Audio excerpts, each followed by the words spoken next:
Procrastination. Most of you watching have heard or used that word many times in your life before, right? It is a word that you and I may know all too well, especially when it comes to college. Everyone comes up with excuses like, I'll get to it tomorrow. It's really not that important right now. Or I'll finish it eventually.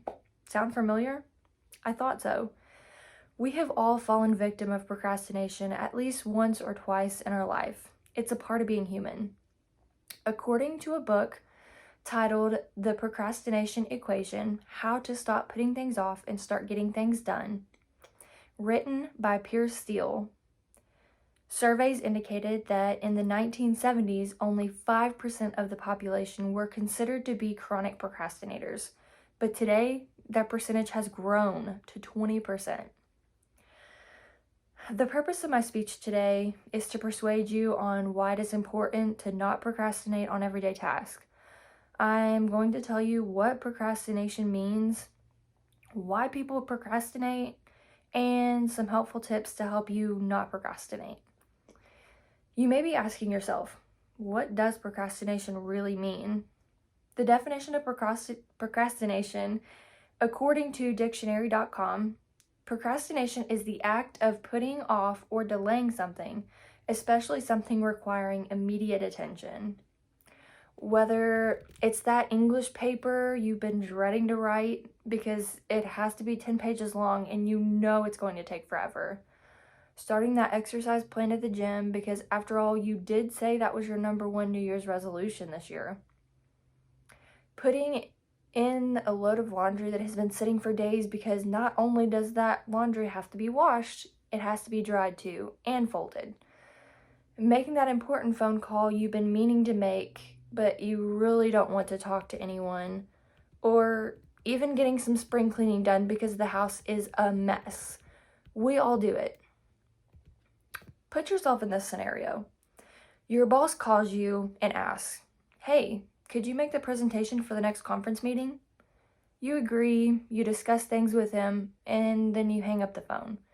You think to yourself, this meeting isn't for another week. This is going to be a piece of cake. I'll get to it eventually. So you put it off, you forget about it. You spend hours and hours scrolling through social media. You go out with your friends. You binge watch that new series on Netflix because everyone is talking about it. You're thinking about everything but getting that presentation done. Now, fast forward to the day before the meeting. Your boss calls you and asks, have you gotten that presentation done? In that moment, you freeze. Your mind starts racing. Your heart starts pumping. You haven't even thought about that presentation since the day he called and talked about it. You are in trouble in this moment. How did you feel after putting yourself in this scenario? Not good? Situations like this are very good reasons why you should not procrastinate. And it's also a very good reason to get things done on time or even early. Even though procrastination is something that everyone does on a daily basis, it's not really good for our health. According to an article on Psych Central, a study performed by Case Western Reserve University with college students, it was determined that people who procrastinate had higher levels of stress. They got certain illnesses faster than others who didn't procrastinate, and their grades also suffered. Not only that, but it was also said that people had negative feelings and thoughts about themselves and other things after they procrastinated.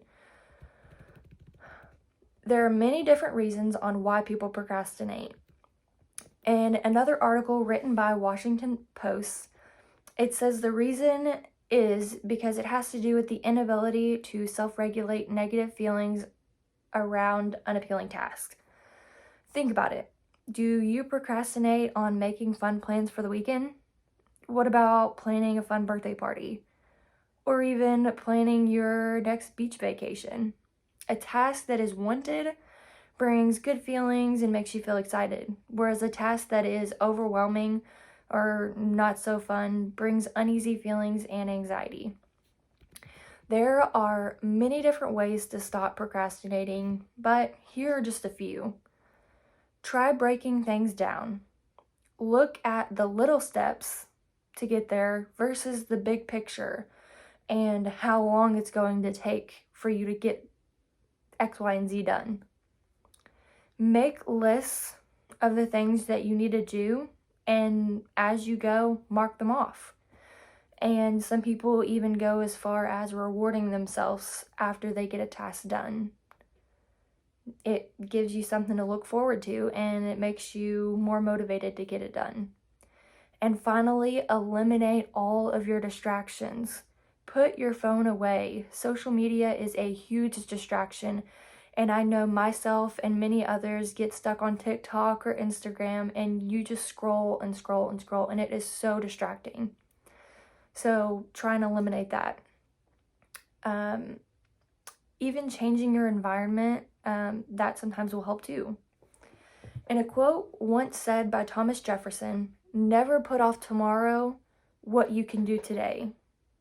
So now that I've talked about what procrastination is, why people procrastinate, and tips on how to stop it, I hope you are more educated on why procrastination is bad for one's health.